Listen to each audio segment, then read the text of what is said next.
जय हिंद मेरे प्यारे साथियों, कैसे हैं आप सब।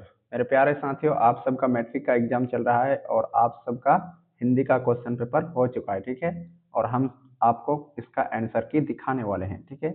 आप सब मिला लीजिएगा आपका कितना सही हुआ है और कितना गलत हुआ है। गलत हुआ तो टेंशन ना लीजिए, आगे की पेपर को सॉल्व करने की कोशिश करें, ठीक है। चलिए अगला सवाल है, जिसने जीत किसी विषय में दिया लगाया है के लिए एक शब्द है। इसका right answer option number B हो जाएगा, दत्तचित, ठीक है। अगला सवाल है 2 नंबर का, सौम्य का विलोम शब्द होता है। सौम्य का विलोम शब्द डी हो जाएगा, ऑप्शन नंबर डी उग्र हो जाएगा। अगला सवाल है, हास का विलोम शब्द क्या होता है। तो रुदन होता है, ठीक है, option number C right answer. अगला सवाल है, संधि का विलोम शब्द, संधि का विलोम शब्द क्या होता है। तो इसका right answer option number B. अगला सवाल देखते हैं, नया का पर्यायवाची शब्द क्या होता है। पुराना नहीं होता है, ठीक है, ये गलत हो जाएगा, अभिनव होता है, ठीक है। अगला सवाल है, निम्न में कौन मेघ का पर्यायवाची शब्द नहीं है, ठीक है। देखिए यहाँ पे सबका मिस्टेक हो जाता है, इसमें जो नहीं है लिखा हुआ है इसको छोड़ देते हैं, ठीक है, बिना देखे इसको छोड़ देते हैं और कहीं भी टिक लगा देते हैं। तो right answer option number B हो जाएगा, अरविंद। अगला सवाल है, ब्राह्मण का पर्यायवाची शब्द है। तो इसका right answer option number A हो जाएगा, ठीक है। प्रतिदिन किस समास का उदाहरण है। प्रतिदिन, तो 8 नंबर का डी हो जाएगा, ठीक है, द्विगु समास नहीं होगा, ठीक है। 8 नंबर का D, right answer option number D है। अगला सवाल है 9 नंबर का, चंद्रमुख किस समास का उदाहरण है। तो कर्मधारय, ठीक है, option number A right answer है। निम्न में कौन द्विगु समास का उदाहरण है। तो ऑप्शन नंबर सी हो जाएगा, दोपहर, ठीक है। अगला सवाल है, निम्न में कौन बहुब्रीहि समास का उदाहरण है। तो 11 का ऑप्शन नंबर बी हो जाएगा, ठीक है, चक्रपाणी। प्रमोद में कौन उपसर्ग है। तो ऑप्शन नंबर ये राइट आंसर हो जाएगा, ठीक है। अगला सवाल है, निवास में कौन उपसर्ग है। तो ऑप्शन नंबर बी नी हो जाएगा, ठीक है। अगला सवाल है, अपहरण में कौन उपसर्ग है। अपहरण में कौन उपसर्ग है। तो 14 नंबर का ऑप्शन नंबर बी हो जाएगा, राइट आंसर अप। नकेल में कौन प्रत्यय है, ठीक है, तो एल हो जाएगा, ठीक है, ऑप्शन नंबर डी। 15 का option number D right answer, ठीक है। अगला सवाल देखते हैं, ढोलक में कौन प्रत्यय है। ढोलक, option number B right answer. 16 number का अगला सवाल है, लकड़हारा में कौन प्रत्यय है। तो right answer option number C हो जाएगा, हारा। अगला सवाल है, वर्णों के सार्थक समूह को क्या कहते हैं। वर्णमाला नहीं कहते हैं, ठीक है, शब्द कहते हैं। वर्णों के सार्थक समूह को शब्द कहा जाता है, ठीक है। अगला सवाल है, निम्न में कौन तद्भव शब्द है। आलस हो जाएगा, ठीक है, ऑप्शन नंबर सी आलस। अगला सवाल है, निम्न में कौन देशज शब्द है। 20 नंबर का सवाल है, निम्न में कौन देशज शब्द है। तो उसका right answer option number D हो जाएगा, खटिया। अगला सवाल, निम्न में कौन रूढ़ शब्द है। रूढ़ शब्द यानी धन, ठीक है, 21 का option number C right answer. अगला सवाल है, दुह जोड़ गति पदों की संधि है, ठीक है, क्या हो जाएगा। 22 का ऑप्शन नंबर ए हो जाएगा। अगला सवाल देखते हैं, उल्लंघन शब्द का संधि विच्छेद है। उत जोड़ लंघन हो जाएगा, उल्लंघन, ठीक है, ये गलत हो जाएगा, option number C right answer. तो इसका ऑप्शन नंबर सी है, ठीक है। अगला सवाल है, निम्न में कौन अयादी संधि का उदाहरण है। तो option number D right answer, ठीक है, 24 नंबर का। अगला सवाल है, जल जोड़ उर्मी पदों की संधि है। 25 नंबर का सवाल है, ठीक है, 25 का option number C right answer. अगला सवाल देखते हैं, शाहनवाज पटना से आ रहा है किस काल का उदाहरण है। यानी ये वर्तमान आ रहा है, यानी वो अभी आ रहा है, तो ये क्या हो जाएगा, वर्तमान काल का हो जाएगा, ठीक है। अगला सवाल है, निम्न में किस शब्द का प्रयोग सदैव बहुवचक के रूप में होता है। तो राइट आंसर ऑप्शन नंबर होश हो जाएगा। 28 नंबर का सवाल है, विवेक एक गरीब लड़का है, इसमें विशेषण क्या है? गरीब है, ठीक है, जो किसी का विशेषता बताता है, गुण बताता है, उसको क्या कहते हैं? विशेष। विवेक एक गरीब लड़का है। अगला सवाल देखते हैं, निम्न में कौन पर विशेषण का उदाहरण है? तो इसका right answer option number B हो जाएगा। अदिति बहुत मधुर बोलती है। अदिति बहुत मधुर बोलती है। अंकिता तेज लड़की है। अंकिता तेज लड़की है, गलत हो जाएगा, ठीक है। Right answer option number B हो जाएगा। 29 का ऑप्शन नंबर बी। चलिए अगला सवाल देखते हैं। 30 नंबर का सवाल है, शिक्षक छात्रों को पाठ पढ़ा रहे हैं, यह किस क्रिया का उदाहरण है? तो इसका right answer option number A हो जाएगा, ठीक है। अगला सवाल देखते हैं, हिरोशिमा शीर्षक पाठ किस संग्रह से संकलित है? तो इसका right answer option number D हो जाएगा, बावरा अहेरी, ठीक है। अगला सवाल देखते हैं, कवि कुंवर नारायण किसकी ठंडी छांव में पल भर को बैठ जाते थे? 32 का ऑप्शन नंबर ए हो जाएगा, वृक्ष की ठंडी छांव में। अगला सवाल है, तुर्की के महाकवि नाजिम हिकमत की कविताओं का अनुवाद वीरेंद्र डंगवाल ने किस रूप में किया था? तो 33 का ऑप्शन नंबर ए हो जाएगा, इसी दुनिया में के रूप में। 34 नंबर का सवाल है, अक्षर ज्ञान शीर्षक कविता के अनुसार कवयित्री का बेटा कहाँ पर आकर थक जाता था? ऑप्शन नंबर डी हो जाएगा राइट आंसर। 34 का ऑप्शन नंबर डी। अगला सवाल, लौट कर आऊंगा फिर शीर्षक कविता को किस कवि ने भाषांतरित किया था? तो इसका right answer option number B हो जाएगा। 35 का option number B, Prayag Shukla ने। अगला सवाल है, मेरे बिना तुम क्या करोगे, यह प्रश्न भगवान से कौन करता है? 36 का ऑप्शन नंबर डी, भक्त करता है, ठीक है। दही वाली मंगम्मा शीर्षक पाठ के अनुवादक है। तो इसका राइट आंसर ऑप्शन नंबर ये हो जाएगा, बी आर नारायण। चलिए अगला सवाल देखते हैं, ढहते विश्वास शीर्षक पाठ में लक्ष्मी का घर कहाँ है? तो लक्ष्मी का घर कहाँ है? देवी नदी के बांध के नीचे, ठीक है। Option number B right answer. 38 का ऑप्शन नंबर बी है, डी गलत है, गंगा नदी के किनारे नहीं। अगला सवाल, माँ शीर्षक पाठ के अनुसार माँ को कुल कितनी संतानों थी? कुल कितनी संतान? तो इसका right answer option number B हो जाएगा, 4 संतान थी। अगला सवाल है, कार्लवेल के तुलनात्मक व्याकरण के अनुसार मधुरे पांड्य लोगों की क्या है? तो 40 का पहली राजधानी है ना। चलिए अगला सवाल है, दीपक पढ़ नहीं रहा है, यह किस वाक्य का उदाहरण है? तो इसका निषेधवाचक वाक्य का, ठीक है। 41 नंबर का बी हो जाएगा राइट आंसर। अगला सवाल है, वह मेरी गाय है, इसमें वह किस सर्वनाम का उदाहरण है? निश्चयवाचक सर्वनाम का, क्योंकि इसमें निश्चय है कि वो मेरी ही गाय है, ठीक है।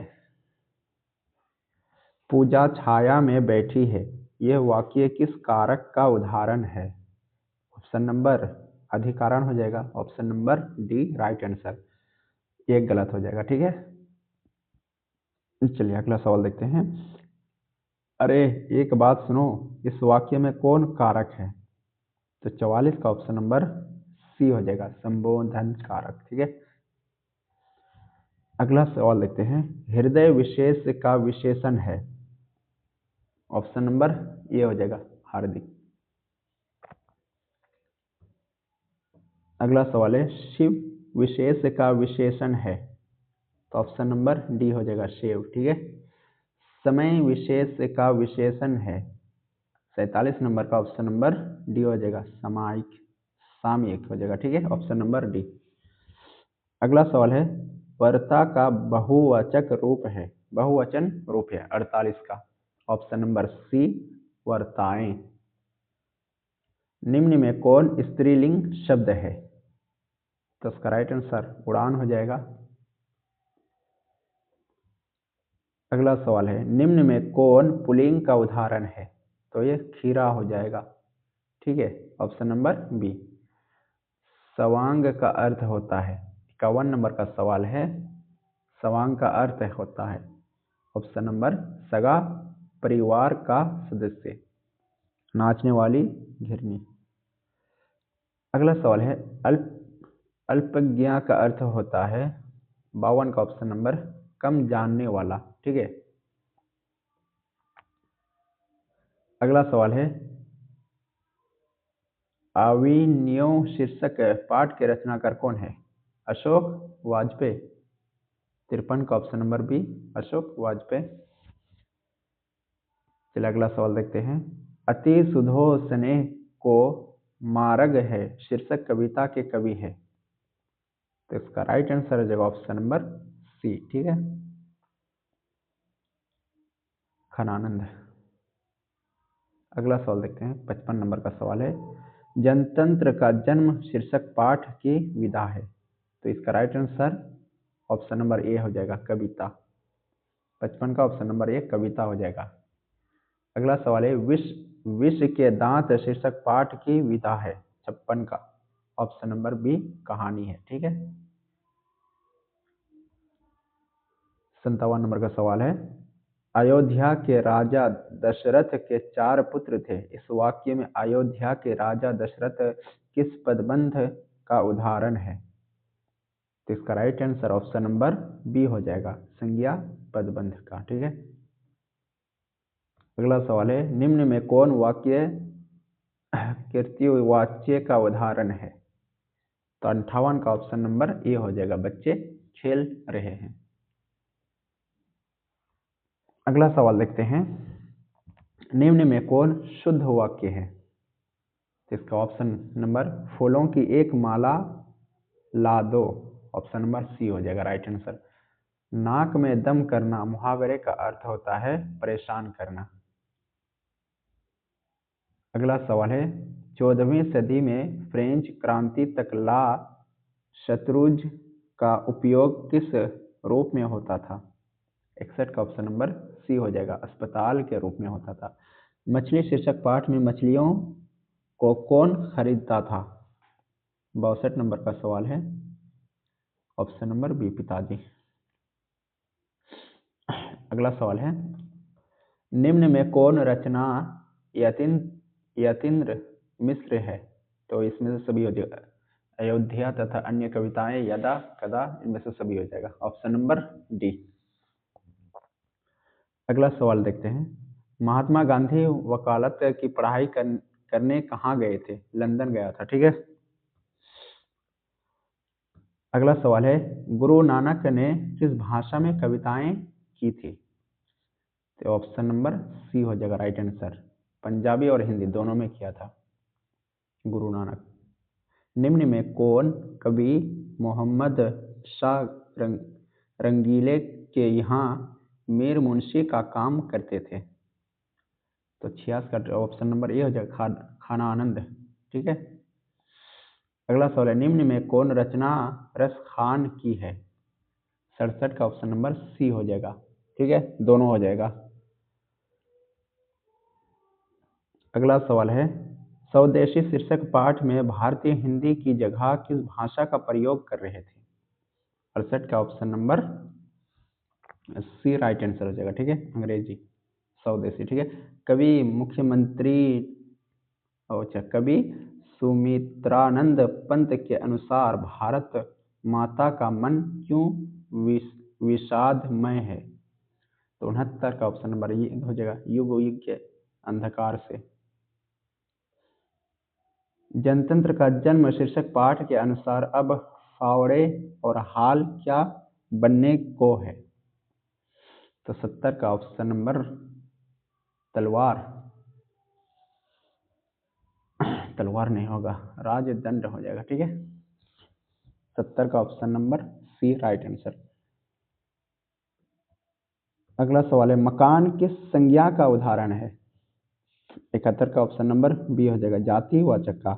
मकान जाति में आता है, भाव में नहीं आता है। ठीक है, इसका डी नंबर गलत है। सोना किस संज्ञा का उदाहरण है? 72 का ऑप्शन नंबर ए हो जाएगा, द्रव्यवाचक। सही है। दल किस संज्ञा का उदाहरण है? 73 का ऑप्शन नंबर बी हो जाएगा, ऑप्शन नंबर बी, समूहवाचक। अगला सवाल है, निम्न में कौन शुद्ध शब्द है? 74 का ऑप्शन नंबर बी हो जाएगा, विभीषिका। ठीक है, अगला सवाल देखते हैं, श का उच्चारण स्थान क्या है? तालु। Right answer, option number B सही। अगला सवाल देखते हैं, आ का उच्चारण स्थान क्या है? 76 नंबर का सवाल है, तो ऑप्शन नंबर ए हो जाएगा, कंठ। अगला सवाल है, द का उच्चारण स्थान, ऑप्शन नंबर बी। ठीक है, दंत हो जाएगा। अगला सवाल देखते हैं, 78 नंबर का सवाल है, निम्न में से कौन अंतस्थ व्यंजन है? तो इसका right answer option number B हो जाएगा, लौ। ठीक है, अगला सवाल है, निम्न में कौन ऊष्म व्यंजन है? तो इसका राइट आंसर डी हो जाएगा, ओ। अगला सवाल है, निम्न में कौन अनुनासिक वर्ण नहीं है? 80 का ऑप्शन नंबर डी, तो हो जाएगा। ठीक है, चलिए अगला सवाल, धरती कब तक घूमेगी शीर्षक पाठ के अनुसार होली वाले दिन सीता कैसी थी? ऑप्शन नंबर सी, अनमानी और उदास। ऑप्शन नंबर सी हो जाएगा, 81। चलिए अगला सवाल है, नगर शीर्षक पाठ के अनुसार अनुवादक है?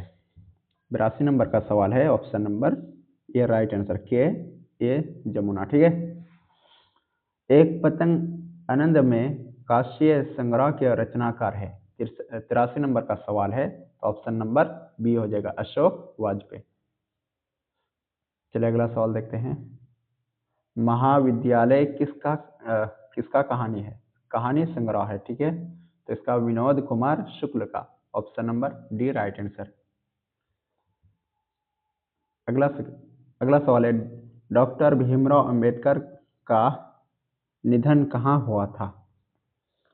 ऑप्शन नंबर सी हो जाएगा, दिल्ली। दिल्ली में। ठीक है,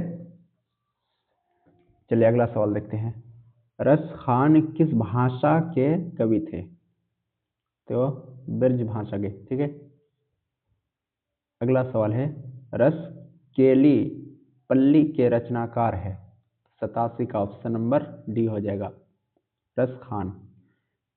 अगला सवाल है, सोमिन्द्रानंद पंत को उनकी किस रचना पर भारतीय ज्ञानपीठक पुरस्कार मिला था? ऑप्शन नंबर डी हो जाएगा, चिंदाबार, चिंद बराबर। ठीक है, ऑप्शन नंबर बी हो जाएगा। अगला सवाल देखें, निम्न में कौन साहित्यकार राज्यसभा के संसद भी रहे हैं? तो अगला सवाल है, इसका राइट आंसर हो जाएगा option number B, Ramdhari Singh Dinkar. आंगन के पार द्वार के रचनाकार है? आंगन के पार द्वार का रचनाकार कौन है? ऑप्शन नंबर ए हो जाएगा, सच्चिदानंद हीरानंद वात्से अज्ञे।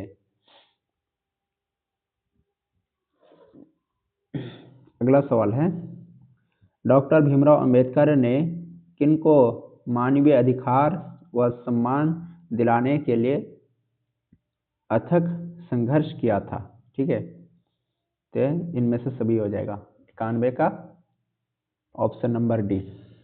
अगला सवाल है, नलिन विलोचन शर्मा के पिता का नाम क्या था?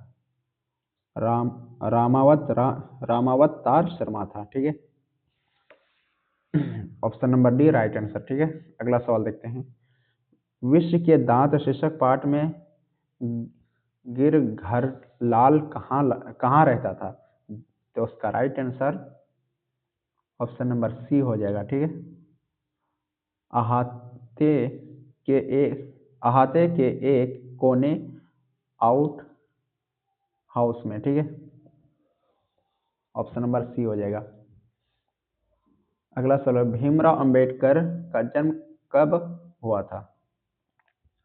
तो 94 का ऑप्शन नंबर सी हो जाएगा, 1891 ईस्वी में।